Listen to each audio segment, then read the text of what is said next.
Now I'd love to welcome up Don Baer, Gene Sperling, and Bruce Reed. Good job, buddy. Yeah, go ahead. Thanks. I have a prop. Don Baer, you have a prop, so you go first. Well, my prop is, okay, I'll start with the prop. So, I started as the speechwriter and then the communications director, and, people ask, what was the best part of it and all of that. And the truth is, and Michael Waldman is here, and he and I did this together today. We went to the museum store. Michael was my successor as chief speechwriter, and in many respects was the guy who propped me up even when I was a speechwriter. And there's nothing more that a presidential speechwriter could hope for than a little doll that speaks your words when you press a button. Right? So these are actually for sale. Skip, you don't mind my mentioning this. At the museum store. Those aren't your words. No, these are not. These are actually Bruce Reed's words. And what does it say? It's like 30 different quotes. I don't know. It does say the era of big government is over. Bruce Reed. Also, by the way, it looks like Ronald Reagan. Bruce Reed, you were there at the beginning. You and Gene sharing common. You were there for all 8 years. The president writes in my life that on the eve of the inauguration, the night before he was sworn in, he stayed up late. Big surprise to everyone in this room. Stayed up late at Blair House, and you were there. What was it like?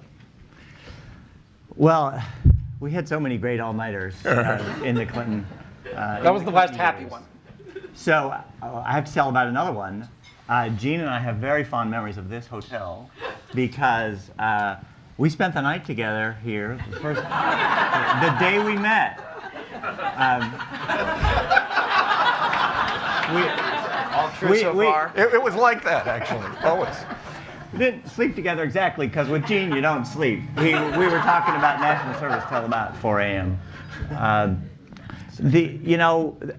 Watching Bill Clinton put together a speech was a thing of beauty because you'd hand him something and he'd go to the podium and make it 1,000 times better. And we struggled to write down the beautiful words that he was coming up with. And he always had a sense of, it was as if we were speaking to one crowd and he was speaking to the real crowd. Gene Sperling, you've worked in 2 White Houses, both President Clinton and President Obama. What would you say was most distinctive about how President Clinton ran his White House? Well, I think what was, I don't know if it's distinctive, but I think what we did live through is that just this, incredible focus. I thought of it today when I was listening to Secretary Clinton do the no ceilings. The just incredible focus on policy, the detail, the degree that it impacts people's lives.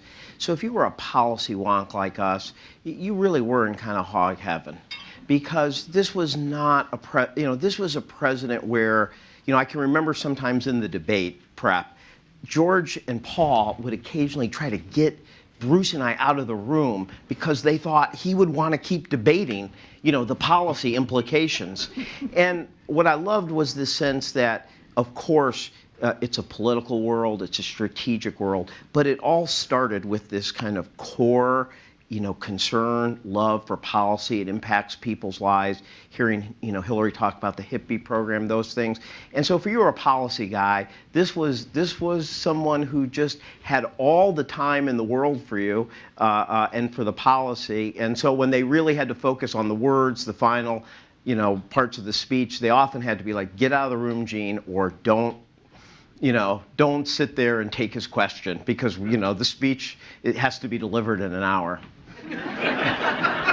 But I will say, in terms of the speech writing, just a really precise example was like, it was a great thing during the State of the Union process. We'd go into the theater and he'd stand, and he really would be an ongoing discussion. Would people understand the way these words are? What does this mean to people? And it was a thrill to be part of that back and forth. And he was the best. Michael Waldman, who mentioned here, was chief speechwriter. We spent about 4 months coming up with save the surplus for Social Security, which we thought was pretty good.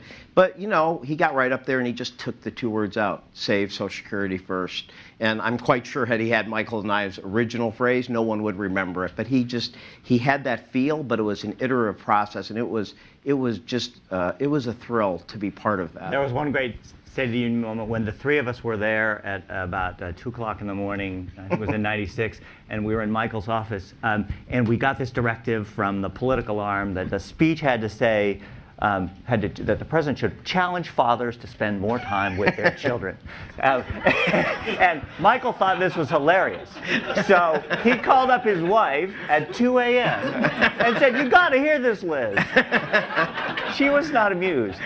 But all of our wives got floor tickets to that State of the Union. Which it was the one time that quarter we got to see them, which was great.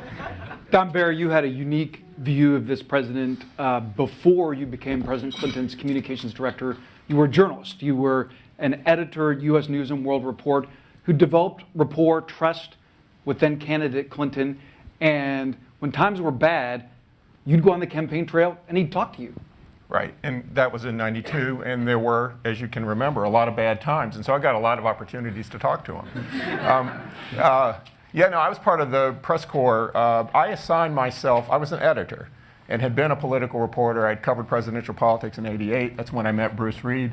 He was working for Al Gore at the time, and actually they put me on every candidate who would be out of the race in 3 weeks. And I wasn't because of anything I did, but every time I got on your plane, people would go, "Oh my God, we're out of here." Because I went right through, I covered everyone, including Michael Dukakis, and then my consolation prize was to be a White House correspondent covering the Bush 1 White House, where the big story of the year was that the president was going to ban broccoli from the White House mess.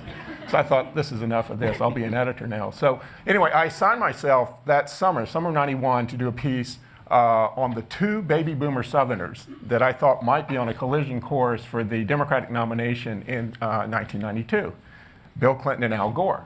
And then Al Gore decided not to run. And I wanted to do a piece on Bill Clinton, and the one person I knew who might help me get an interview with him was Bruce Reed. And so I went to my old buddy Bruce, and he got me this interview. And then a job. I kept going to Bruce. I kept getting But so anyway, it was an interesting perspective. It was also interesting because I was brought in as the chief speechwriter in '94 after the first year. And it was because of Mac McLarty and the president and their confidence in me that I was able to do that. Because the truth was, when I became chief speechwriter to the President of the United States, I'd only ever written 2 speeches in my life, my bar mitzvah speech and my speech for student council president in high school. So there was, as everyone here knows who worked with me, there was a lot of on-the-job training.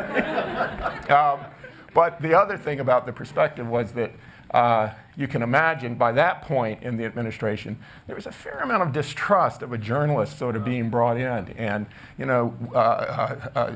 they mentioned leaking. Whenever there was leaking, I always felt like everyone turned to me. As a result of that, I talked to nobody for 4 years. So it was a little bit lonely. But the thing was, it's so different being inside than anything even the great journalists like Mike Allen can possibly imagine. Gene Sperling, did you ever leak?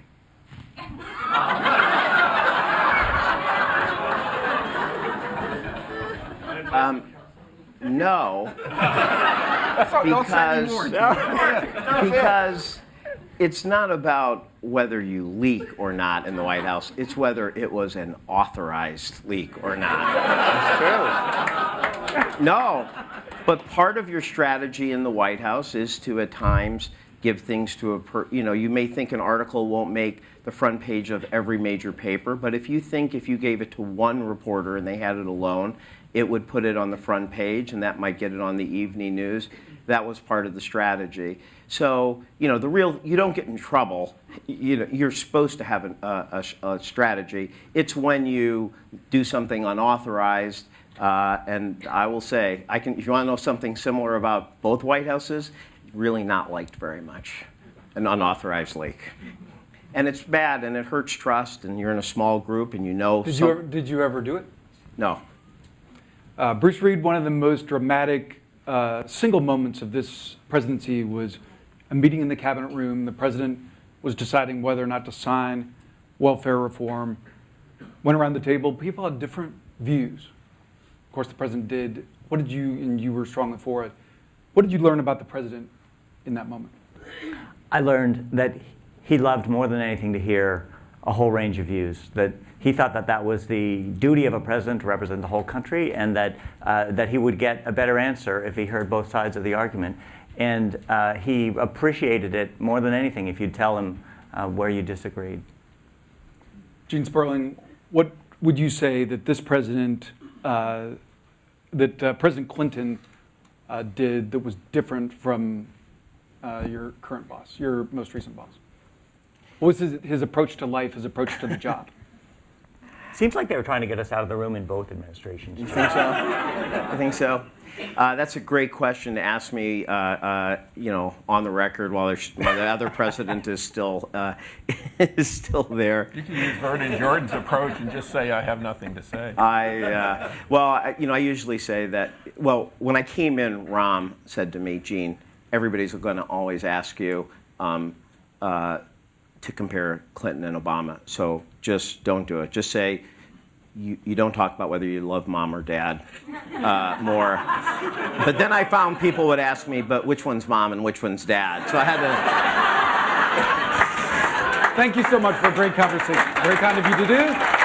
Thank you, Bruce, for doing that. Gene, thank you so much for doing that. And take your pride.